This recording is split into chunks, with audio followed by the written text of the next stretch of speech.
So can you talk a little bit about your roots and then how you came to be a Hornet? Yeah, Sac State Hornet. Yeah. Roots growing up in Concord, California, son of Argentinian parents, best friend's parents from Glasgow, Scotland, and just being a jock growing up, playing anything with a inflated ball. I was part of baseball, kickball, softball, football. Mm-hmm. Was on the swim team. Had a paper out, typical suburban kid, and used to cut up and make fun of people. But I wasn't into drama or anything like that in high school, and I ended up choosing recreation administration because I thought I love sports. I played racquetball. Maybe I could go into either racquetball court management or tennis club management or even ski resort management because I used to go to Sierra Ski Ranch Mm-hmm. and Squaw Valley and all that, and thought maybe I could make a career in business in that field. So Right. I went to Sac State because of that. Mm-hmm. And talk a little bit about your soccer career. You were a soccer player here, and what was that like for you? Couple years there. I played 2 years in junior college, and then played under a coach Amir Jabari. Where listened to him do his Iranian accent. Come on, guys, we need victory. We need victory. We gotta train harder. San Francisco State is training harder. So it was fun because the guys on the team were really funny. Um, just fun to travel and play at that level. I was more of an athlete than I was a real ball skill person, but I enjoyed it. I ran track as well, and I Uh-huh. loved that. Loved going out to the track and stretching, and just I loved intercollegiate sports in that sense. I knew it wasn't going to go further than that, but it was just fun. What events did you do on the track? I did long jump and triple jump and sprints. Huh. Cool. Yeah, and it was fun. I got to do a couple of relay races. Wasn't on the A team, but I was on the B team. But Mm-hmm. it was still fun. Yeah. Very cool. Uh, and then after graduation, you returned to the Bay Area and started doing a little stand up and kind of getting into that. Just after graduation, I'm sorry, I was here in Sacramento, or I was there in Sacramento from '85 to almost '87, doing comedy. I got into a duo called the Brouhaha with a guy named Mark Fraser, and we performed at this place called the Metro Bar and Grill, which is now a parking lot, Mm-hmm. 12th and K. Huh. There's a door there, but it was a downstairs subterranean little room, a little bar, and we did comedy there. It was pretty fun. Hmm. And then I stuck around until about '87. Moved to San Francisco in February of '87 and started doing comedy and working at health clubs during the day. Uh-huh. And then how do you go from there to being full fledged comic and then I think acting? I just generally weaned myself off my shifts at the health club. I was working behind the front desk. I was teaching Nautilus, and as I started to get more local work, I could take time off. Then I started to get work on the road as a comic. For usually it was the improv franchise. I would drive my car down to San Diego, park it there, fly to Tempe, do a week in Tempe, a week in San Diego, and a week in Irvine, and then come home, drive home Hmm. to San Francisco. So then around '91 is when I started to do comedy full time. Mm-hmm. Let go of my health club roots. Mm-hmm. And I guess what would you consider your big break, like the I think big right break? around that time, in the middle of that, was Rocco's Modern Life. Auditioned for it in San Francisco. A person named George Maestri at his house with a guy named Nick Jennings and Joe Murray. Joe Murray had created this little project called Rocco's Modern Life. I went in there and I kind of eventually, after about an hour and a half, did this voice. Fortunately, they liked me enough to keep me there. And they liked it and I did it. And, the rest kind of just fell into place. We did the original pilot at a place called Poolside Studios, which is on Lombard and Steiner. I don't think it's there anymore in '91. And then we went to series in '92. So that was a big leap for me. And then I won the San Francisco Comedy Competition in '93. And then with that and doing Rocco, I decided that I would move to LA in '94 Mm-hmm. with my winnings, as it were. And did you envision yourself being like a full time stand up at some point, or a full time actor, or Yeah, I thought just stand-up would lead into acting naturally, and I had to take acting classes. I started taking with Cliff Osmond, who recently passed away, but I took with him and Don McMillan, another comedian, and even Patton Oswalt had done a turn in that class in '93. And then I followed Cliff. Cliff was here in LA, started taking his classes in LA as well. And got a few acting gigs. I was on the Stephanie Miller sketch comedy show for 13 weeks on UPN in '95. Had a pass to the Paramount lot. I worked out at the gym. You know, it was pretty cool. And then that ended after 13 weeks. So I got back into voiceover and doing radio for Stephanie Miller. That kept me in town for voiceover gigs. And then I got the Taco Bell Chihuahua, and that was awesome. Viva Gorditas, you know, and Yo Quiero Taco Bell. That bought a lot of things, a house in the valley, and a nice car. And then around 2000, Christmas 2000, I auditioned for a sketch show with Tom Lennon, Ben Grant, and Kerry Kinney. And then that turned into a pilot for Reno 911. Then that got passed on by Fox. Then 2003, Comedy Central picked it up, and away we went. So it's a lot of success, waiting, success, failure, success, waiting. You know, but it all has sort of seemed to pay out.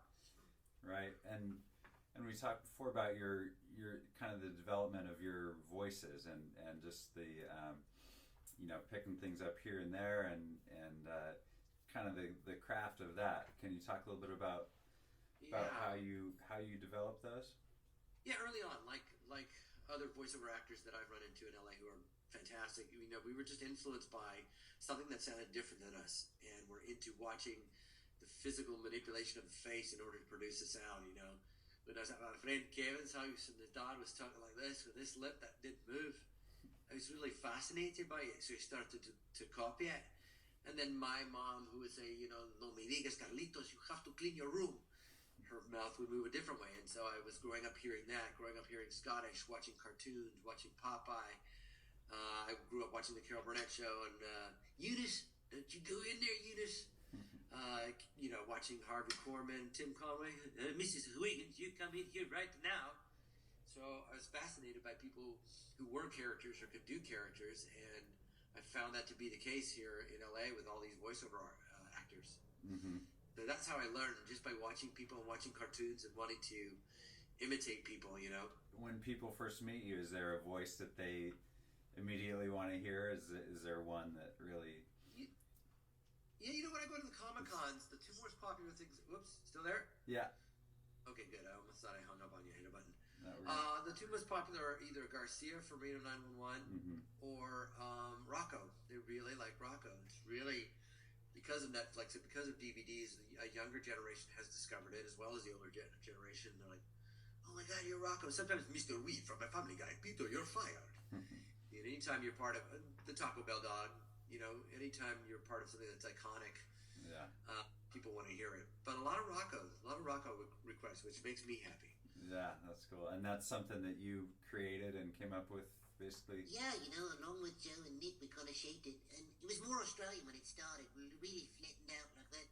And then after about a year, they decided to make it more American friendly and make it more Cockney instead of Australian. So it shaped it. So almost like Homer Simpson went from being Walter Matthau to where he is, you know. Boy, put that candy bar. Boy, Bart, give me that candy bar. Bart, give me that candy bar. Bart, give me that candy bar. Yeah. It sort of evolved. Right. And going back to Sac State, is there a class or a professor that you remember that kind of made a big impact? We mentioned it that there was a Dan Walker was his name, was a very good recreation teacher. He was more serious-minded, and he allowed me to joke because I knew his son as well. And then Ernie Olson was very instrumental. He knew that I was joking in class, and we took recreation and leisure studies with him, which was very interesting because a lot of people made fun of it, but it was really the science and the study of recreation and how important it was to human behavior and human existence. And when you think about it, it was really broken down into, it's very important for people to have leisure. You know, we work, so especially Americans, you know, we live to work, right, instead of work to live. Or, you know, like Europeans, they'll go on picnics. And, you know, when you start to think, Disneyland is huge. Magic Mountain, cruise ships, ski resorts, tennis clubs, health clubs. They're a big part of our life. They are a big part of leisure, of recreating yourself. And, you know, I was studying that stuff with him, and he just noticed that I like to do characters and suggested I do comedy and mime, and I started probably in '84. Harry's Bar and Grill, 4th and H Street in Sacramento, Christmas. Did my first stand-up set. Nice. It was awful. It was And do you still play soccer? What's kind of your go-to recreation activity now? I miss soccer. My ankles are not what they used to be. I want to get up there and try to play some pickup games pretty soon. But I play tennis. Uh-huh. I was a skydiver for 15 years, but then I got married and have kids, and so now it's been a while. Every once in a while, I go to the indoor skydiving tunnel called iFly here in Universal City Walk.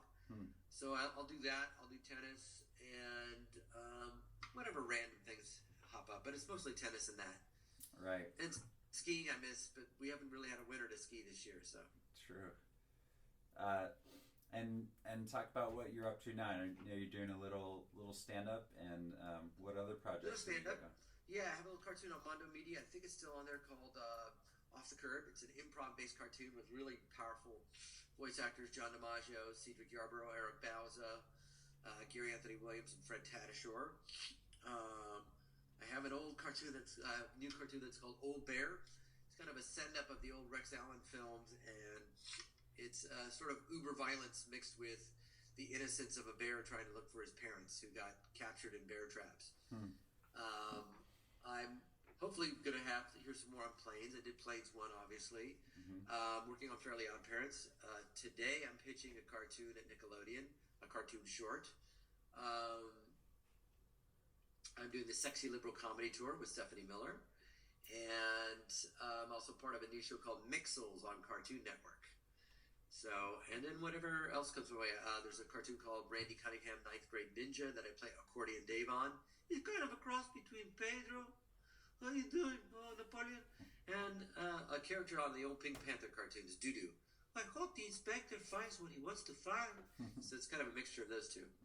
So I'm doing that. And working on Chosen, the series Chosen, which is on FXX. I do have a ton of voices on that. And also Trip Tank for Comedy Central, which is also a series of shorts. And I don't remember, I did a ton of voices. They just called me in and said, can you play this? Yep. So look for Trip Tank coming out on Comedy Central, and look for Chosen on FXX. I do a ton of voices on both. Cool.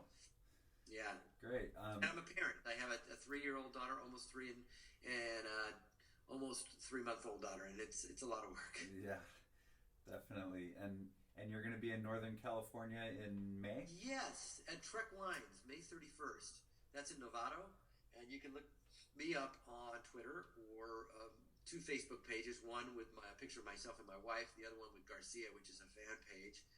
CarlosAlazraqui.com, where I believe I listed that date. So you can contact me there. And I'll be coming to the Bay Area exclusive, as they say, Bay Area engagement. Awesome. Yeah. Well, thanks so much, Carlos. We really appreciate it. And thank you, Todd.